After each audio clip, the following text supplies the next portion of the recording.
So what is Thirdweb? Thirdweb is basically a Web3 development framework, and it's a very comprehensive yet modular framework. And what I mean by that is through all parts of the stack, when you're creating a Web3 application, you'll need a smart contract, you'll need RPC, you'll need storage like we talked about earlier, the IPFS component to it. And then you'll also need some sort of front-end development library or some other SDK to build an application with. And Thirdweb offers all of that. And when I say modular, I mean that you can pick and choose parts of this as you want. So let's say, for example, you want to create your application with Thirdweb, but you've already created your smart contract, or there's a smart contract that you already want to interface with. You don't have to use Thirdweb for that part, but you can mix Thirdweb in when you want to, just depending on how you want to create your application. So we do pride ourselves on like the NFT smart contract development side, but also really just any smart contract you can develop through Thirdweb. We offer a Solidity SDK. The way our Solidity SDK works is we have like the base contract, and then you can also use different extensions depending on your use case. So for example, if you want to add different permissions or be able to enable things like transferring, burning, airdropping, etc., you can do so through the Solidity SDK. So to start with Thirdweb, what I'm going to do is navigate to this thirdweb.com/dashboard. So I'm just going to go ahead and skip past this. We're going to go ahead and connect your MetaMask wallet. Let me just go ahead and do that. So what I'm going to do here is now I'm going to look for a contract that I want to deploy. And for this demonstration, I'm going to do the NFT drop contract. This one is a very popular one that you'll see people use when they're doing like the profile collections with like 10,000. Basically, it's an ERC 721 contract. So any use case for that, you can use the NFT drop contract here. I'm going to click on it and go ahead and hit deploy now. Over here, I have my metadata that I'm going to fill in. So let's just call this the Conflux workshop contract. And then I will just do CON. You could do your symbol is just like basically like a token ticker. For the image, I'm going to go ahead and use this placeholder that I've created. And then we're going to create a star NFT contract. With NFTs, we've talked a little bit about royalties, where basically, like upon the initial sale, you can get a percentage of the sale, but also for some contracts, you can also do secondary sales. So this would be your royalties, which is the secondary sale, and then primary sales. Which wallet does that go to? It automatically populates with the wallet that you've connected, but you're also free to change that if you want to. Also, you can deploy to any EVM network, but today we're deploying on Conflux. You can just search that up. I have the Conflux testnet here, but if you wanted to do the mainnet, you can also search for that and do that there. I'm now gonna go ahead and deploy my contract. So deploying your contract will require you to sign a transaction since you are making changes to the blockchain. And then you'll have to sign a second one. This step is gasless, but it adds it to your dashboard. So when you have multiple contracts, you're able to easily manage and find them just by connecting your wallet. And Conflux is pretty fast. So you can see we've successfully deployed the contract. It's going to redirect us to our contracts dashboard. In the build tab, you'll see different code snippets that help you get started really quickly. In the explore tab, if you've ever worked with Etherscan before, or if you want to like just directly call functions on your contract, read or write functions, you can do it through here. Any events that are happening on your contract, you can see people minting, or you can see like when it was initialized, the block number, etc. We are launching analytics soon, so if you are somebody who wants to keep track of like how your NFT project is doing and share that, you're able to do so through here.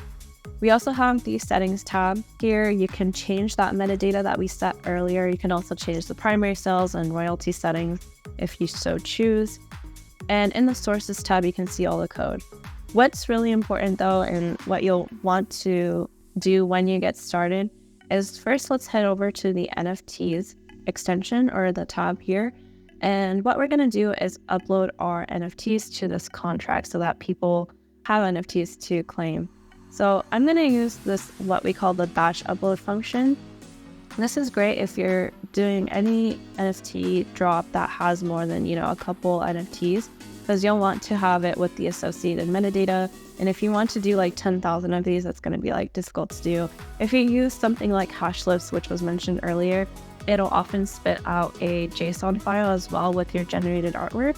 So you can just drag and drop both of those into here. Let's see, I have a quick little stars CSV folder, so I'll just go ahead and drag that in here. And you can see it's populated with my image, the name of my NFT, the description, and the properties. You can see they're kind of formatted in this kind of JSON notation. There's two options here. If you've ever been on OpenSea and you've seen like a trading card collection and they kind of show you like the back or like some sort of placeholder image, and you'll see 10,000 of those before they're like revealed or something, you can do that with Thirdweb's dashboard. But you can also just leave it as is. You can reveal upon mint. And the first thing we need to do is set up a password. Make sure you don't lose this, because then it won't be recoverable. And then I'm going to set this placeholder image again, just to indicate that it's not the actual image yet. And then for the description, I'm going to put NFT star placeholder. And let's go ahead and upload these 5 NFTs. And we're going to go ahead and confirm that. So now we've uploaded our NFTs, and you can see that it has the placeholder image right now and then the placeholder text and data. If we want to reveal these NFTs at any point, I don't have to do it the same day that I've uploaded, but if you have a specific date that you've wanted to reveal them, you can go into here and you can reveal the NFTs, and I'll show you what the dashboard looks like once you decide to reveal them.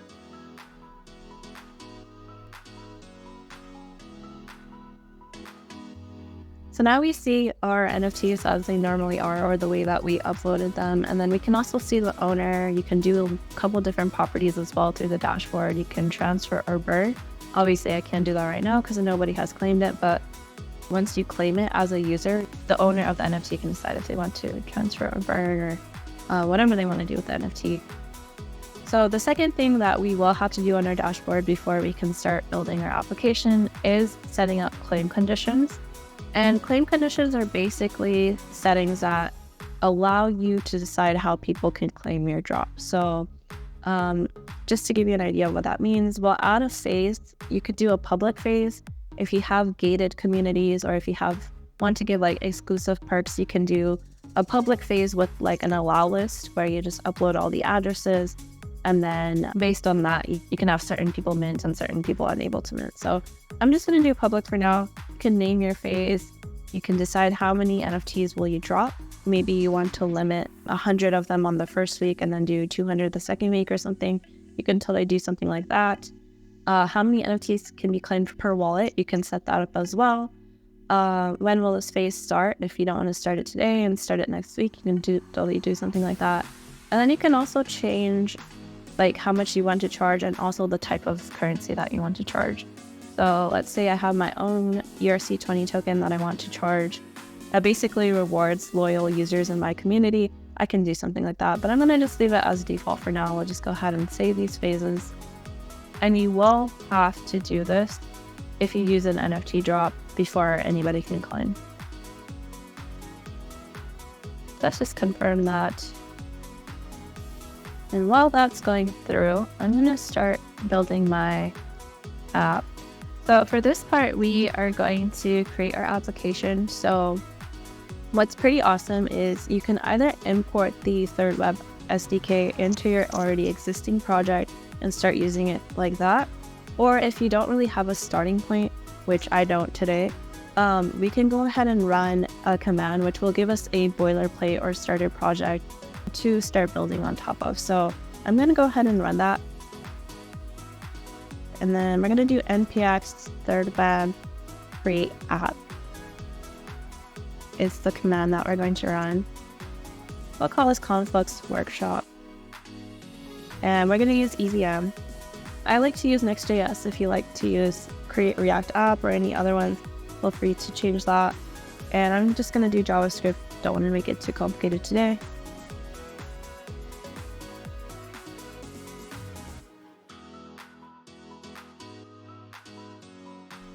Okay, so now we're going to navigate into our Conflux workshop repo, and we're going to, actually, we'll just do it in VS Code. Let's go ahead and do a new terminal, and we're going to yarn dev. We can run our project. So what we're gonna do from here is I'm gonna start in my _apps.js file, and I wanna copy this import because I want to make sure I'm using the right chain here, and then I'm going to set the active chain as this Conflux eSpace testnet here. So that's all I gotta do as far as configuring. The RPC is basically there on default, so if you do want to pass in your own RPC, you can do so in with a custom configuration. So this is all the code that we see here. I'm going to go ahead and remove all of this because I don't need it. I'm just going to make my own thing. We're going to use the contract that we just created today. So I'm going to do contract, and we're going to do use contract and pass in the contract that we have from our dashboard here. And then we also want to get our NFTs from this contract. So we're going to do data NFT. And then we have two awesome params for, I'm going to do use NFT from the contract that we just created here. I'm going to pass in contract. And then we can do two different check states. So we can do is loading. If my NFTs are still loading, I want to return a div that says NFT is loading. And then if there is an error or we don't have the NFT, we're going to return another div that says NFT not found. And now inside of our app, or what we want to render on the screen, is first we want to have our NFT media. So we want to see the image of the NFT that we're rendering. To Thirdweb, NFT media. And the metadata is going to come from our NFT.metadata. So if I save this and look at my app now, I need to import that, my bad. So now you see NFT is loading, which is what we had before. And then now you can see our NFT at ID 0. So the only second thing that I want to do here is I want to add a button that allows people to interact with my contract. And in this specific case, I want the button to allow users to claim. So I'm going to add what we call the Web3 button. And the contract address that I'm going to pass in is the one we had earlier. So the easiest way to fetch that is to contract.getAddress. I'll pass that in. And then I also want an action. Actually, I'll do it for the next line. So I want an action, and the action is on my contract. It's contract. I'm going to create a function to claim one NFT here. And then inside of my Web3 button, I just want it to say like claim blue star or something like that. Okay, so perfect. So before you see the button, you'll first see a prompt to connect your wallet. So we can go ahead and do that and connect our wallet.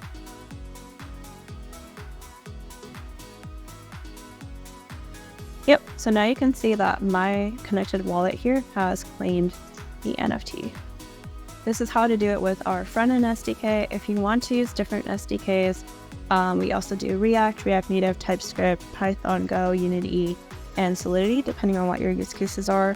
For some great starter resources, I highly recommend starting with the templates page, which will give you some basically ready-made code for you to modify if you want to create an NFT project.